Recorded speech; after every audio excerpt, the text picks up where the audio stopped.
Welcome to Fabulosity For You, and my name is Angie. If this is your first time visiting my channel, please click the subscribe button, then click the notification bell, so when I upload videos, you'll be the first to know. Like this video and make a comment. This channel is about fashion, relationship advice, and lifestyle. And this is not your first time visiting my channel, well, welcome back, my queens, and welcome to the kings out there. Okay, so it's a Saturday in Chicago. It's a beautiful day. And so I came out to go to Ashley Stewart's, okay? I hadn't been to Ashley Stewart's in a minute. And I said, let me go to Ashley Stewart's, okay? Because, you know, we got Easter coming up and all of the things. So I did find something. I found a couple things, which I will share with you at a later date. And so I'm here to do a story time.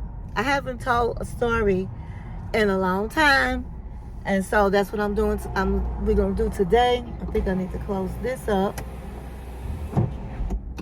and I don't want any noise, so I close the window. Ooh. And put my ear on, honey. Put my ear on. So before I begin with the storytelling, I just wanted to say I am so excited. I'm so excited, honey. We're real close to 3,000 subscribers, okay? Yay! I think last time I looked, I was at over 2,700, over 2,700 subscribers, okay? And so I'm getting real excited because I'm going to be doing a giveaway.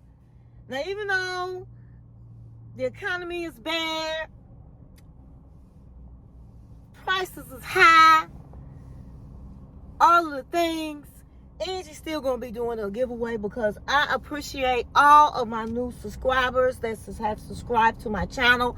I appreciate my subscribers, my fabulous ones that have been with me and stayed with me.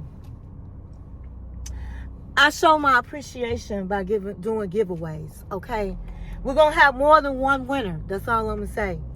More than one winner. I'm going to be looking at who is liking my videos, making comments. Making comments is really important, and supporting all of my platforms, okay? So that's all I'm going to say right now until we get closer to the 3,000. But I'm so happy, I'm so excited to be where I'm at right now, okay? And so I thank each and every one of my fabulous ones.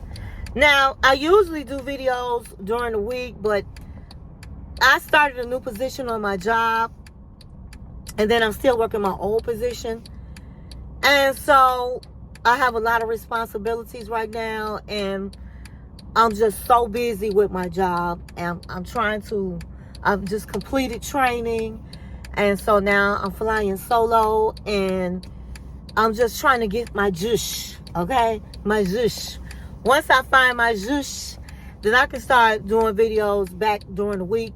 I'm thinking about just videotaping on the weekends, but my weekends I'm so busy. But I'm going to try that. So today I'm doing a marathon. I'm doing this video. I put out a video yesterday, and I'm going to do another video, okay? So I'm doing several videos this weekend. And so I'm happy to be talking with my fabulous ones today. And so we're going to get right into the storytelling. Story time telling, baby. Okay, so back in the day when I was a PYT, a pretty young thing, I met this guy at a party, and I was in my early 20s, and he was foreign, okay? He was a little bit older than me. He had a good job. He was a sharp dresser, was a good-looking man, honey, a good-looking man. And he had the nerve to be generous. Checked all my boxes. So when I met him at the party, I gave him my phone number. He called me right away. And he was like, oh, you're so beautiful. You're so this. I just really want to get a chance to know you and all of the things. And so we, I really never went out with a man the next day. I always want to talk on the phone, see your vibe, if we vibing on the phone. And, we talk at least a week or two on the phone, then I'm ready to see you in person. And so we did just that. We talked, we vibed, and finally I said, agreed to go out with him. And we went to one of my favorite restaurants, which was expensive. Which was expensive. And he was like, order whatever you want. And this is a beautiful restaurant. Thank you for sharing this restaurant with me. A gentleman, okay? He opened my door, my car door. He set up at the restaurant.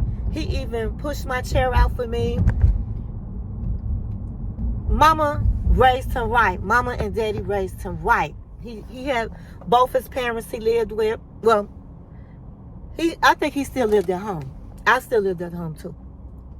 But his father was in the house, okay? His father was in the home, both parents. And so he was raised right. And so after the first date, this man, it looked like, I think it was a custom gold chain, okay? It was beautiful. And it looked very expensive. So he took the chain off and said, I want to put this chain on your neck, so that's going to guarantee that I see you again. I had a wonderful time. And I was like, wow, I thought he was going to try to kiss me, and I always turned you down the first time you try to kiss me. But honey, he didn't give me a chance to turn him down. He didn't ask. So I was like, wow. And he put this, I said, wait a minute now. I see, back then you couldn't trust Angie. Honey, that was a heartbreaker. You couldn't trust me. So it wasn't guaranteed. I had always had somebody whining and dining me back in my PYT days. And so you couldn't trust me, honey. I don't know if I'm gonna see you again. It all depends. And so I said, I know how I am. So I said, well, are you sure you want to put this necklace around my neck? I mean, I don't think you should do that. It's your necklace. So he was like, no, I want to do it. I said, it looks really expensive. He said, it is. So I said, okay. I gave him a, okay. All right. So as soon as he put it around my neck, honey, I ran and showed my mama. My mom was like, that boy gave you that necklace? She said, that's an expensive necklace. I can look at it and know. My mother had all kinds of jewelry, honey. Her husband always said, he basically gave her a jewelry store, okay? She had so much jewelry, and she knew good jewelry, and she was like, honey, that's a good chain that man gave you. It's expensive that young boy gave you. Why would he do some stupid stuff like that? My mama knew her daughter. And I said, Ma, I don't know. I asked him, are you sure you want to do this? Because he's not giving that chain back. My mama said, if he put it around your neck, girl, it's yours. It's yours. And honey, I took it just like that. Like, this is my necklace. So honey, he kept calling me, and I was ghosting him because I didn't want to give him back the necklace. Okay. And so finally I went on ahead and answered the phone. So I was like, what's going on? He said, it's been 2 weeks. I've been calling you. I mean, didn't you have a good time? I said, I did. I've been busy. So he said, well, when am I going to see you? I said, well, I don't know. So he said, well, if you're not trying to see me again, you need to give me back my necklace. And I was like, you put that necklace around my neck, I don't want to give it back. And he said, how you just gonna take my necklace? I said, I didn't take it. You gave it to me. So he said, well, you can have it if you go out with me again. I said, okay. So he said, wherever you want to go, I'll take you. I just really like you. You're a beautiful girl, and you also beautiful on the inside. And I want to I want to see you. So I said, no problem. So he was like, what you doing tonight? I said, if you want to go out tonight, we can go out tonight. You know, because I did like him. I didn't think it was any sparks, but I liked him. And I thought he was a gentleman. My mom liked him. She thought he was a gentleman. And so, yeah. If I can keep your necklace, yeah, we can go out. That's the only reason I didn't answer the phone. So, again, we went to a beautiful restaurant. And afterwards, we went to a party. And we just had a good time. And so, we just talked. And afterwards, we just sat in the car and talked for a long time. And he was like, you know, I would love for you to be my girlfriend. And I'm looking at him like he is crazy. I didn't know him. I said, honey, this only our second date. You moving too fast. And he said, well, I just know what I want, and you are what I want. I'm sorry, guys. My allergies bother me. And so, you know, I'm just looking at him like, man, calm down. So I said, I think you moving too quickly, so I'm not finna be your girlfriend. But, you know, we can still, you know, continue to go out and let me get to know you better, and we go from there. So he was like, okay, we can do that. We can do that. So then, you know, we start hanging out, having good times, and he still had not tried to kiss me. So I just finally had said, after several more dates, you know, I'm just tripping because we've been out and you say you really like me, but you know, you haven't tried to kiss me yet. And he was like, well, you know, I'm just want to do things right and treat you like a lady, and just, I have a lot of respect for you. But sure, you know, so next time I see you, I'll give you a kiss. So we went out, and at first it was kind of awkward because I had to tell him to, you know, to give, you know, ask him about a kiss. And so we was kind of like looking at each other. It was kind of awkward, but then we did kiss. It was no sparks, but he was a good kisser. And so one day he asked me, did I have a friend? You know, he said, you talk about your best friend. How about you meet my best friend? She meets my best friend, and we go on to a double date. I'm like, sure. So my friend didn't have no boyfriend, and she knew all the nice places we was going to, so she really was happy to go. So we all went to this fancy restaurant. And before I go into that, he asked me on one of the dates if he could take me shopping. Honey, I was pinching myself. I'm like, what? You want to take me shopping? And I'm not your girlfriend. He was like, yeah.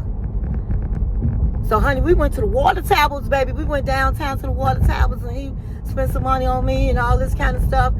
And like I said, he never tried to have sex with me or anything like that, but we was kissing each other.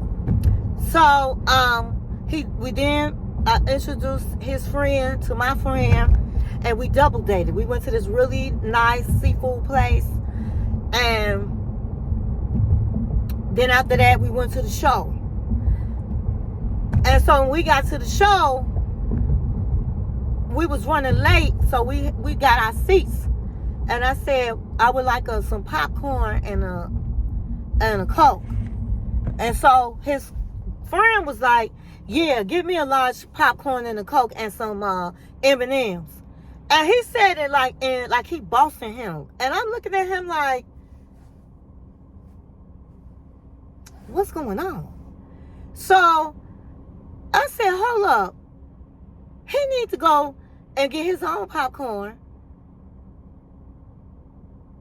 You can't carry all that yourself, and he need to buy his own stuff. And so he was like, well, yeah, he told his friend, well, yeah, you know, you need to come with me. And they was like looking at each other all tripped out. You need to come with me because I can't carry all this stuff myself. And it wasn't even about he can't carry all the stuff himself. It's like, man, you get up and get your own shit. How about that? And so they left, and me and my friend, we was talking, and I was like, it seemed like he was bossing him around. And she was like, yeah, it did. So we got back in each other's regular seats when they came back. And he put his arms around me, and I could see that his friend was like looking at us and had this kind of tripped out look. So afterwards, his friend was like, well, why don't y'all come back to my house, and we can, y'all can come back to my house, and we can have drinks at my house. So we was like, okay. So we was listening to music, and I'm not a real drinker, and my friend wasn't a real drinker. So them two was drinking, honey. And when they was drinking, their true colors was coming out. And so they went in the kitchen, and it was this mirror where you could see in the kitchen from where we were sitting. And honey, while we see them kiss and hold hands and kiss in the kitchen and hugging and making out in the kitchen, and I was like so shocked. I was like, and I kept telling my friend, it's something that's off. I didn't feel a real romantic vibe from him. I mean, we kissed, but that was it, you know, and the kiss wasn't like it was a spark. It was like I asked him, and he was like, well, okay, we can kiss type of vibe. My friend, she is a lawyer today, but she like real ghetto. She was like, she speak her mind and just be busting people out and just say whatever she wanted to say. And she was like, when they came back out, she was like, okay, so y'all, is this really your boyfriend? What are we doing here? And so they was looking all embarrassed, and my friend was like, what are you talking about? And I said, we saw y'all in the kitchen through the mirror. And so he was looking real embarrassed, but the other friend, his friend wasn't looking embarrassed. He was looking like, yeah, bitch, this my man. You know what I mean? And so I was like, what's up? And so his friend, I said, listen, you need to take us home. And his friend's like, yeah, take them bitches home. And he was like, yeah, this my man. This my man that been taking you out and whining and dining you. And I was like, me and my friend was lost for words, you know. And so he was like, don't take them home. And he was like, well, how they gonna get home? I gotta take them home. So we was way up north, so we had to take a ride. Back then they didn't have Ubers, and I'd be damned if I was finna spend money on the cab. So, because I lived a long way. So he dropped my friend off. It was like really quiet, and then he was like, I just want to tell you, I'm so embarrassed and I'm sorry. Yes, I'm gay. My parents don't know it, and they expected me to have a girlfriend, and that's why I came after you, because if I was straight, you would be somebody I would like. You're a beautiful woman. You're nice. You're kind. You classy. Everything my parents would love for me to be with. And so I said, so I was your beard. And he said, I hate to say it, but yeah. And that's why I didn't mind whining and dining you and buying you stuff. I just wanted you to still, come around I was going to ask you to come around my family. They know I'm dating you. And I was going to ask you to come over and meet my parents. So, to be honest with you, I did not look at him as a boyfriend. I didn't even tell him I would be his boyfriend. I just looked at him as a friend. And I kind of felt, even though he was wrong, I don't like men that are on the DL. And back then, I didn't even you know, never met somebody. If I did, I didn't know that was on the DL. And I had this vibe, you know, that something was off. I just didn't know what it was. But I liked him as a person because he was kind. I really got the chance to really get to know him. And so I said, you know what? I look at you as a friend. And it's sad that you can't be yourself in front of your family. And if it's that important to you, I don't mind us hanging out when I'm available and meeting your family. If that's gonna help your life better. And so from there on, we really became good friends and good Judies. How about that? Good Judies. I met his family and they absolutely loved me. And I really didn't like, you know, being put in a compromising situation where it's really a lie. But I really had that kind heart. Even though I was a mess, I had the kind heart and wanted to help my friend in a situation. And so eventually he got the courage to tell his parents that he was gay. But the moral of my story is, it is down, you know, you got to be careful. You got to, if you have vibes with people, respect your vibes, follow your vibes, because I definitely had vibes. I'm glad that it didn't get where we got intimate or anything like that, or I would have been ready to fight. Because I don't like people that on the down low and a DL and they date women. It's not fair. But I really didn't have any real feelings invested in him.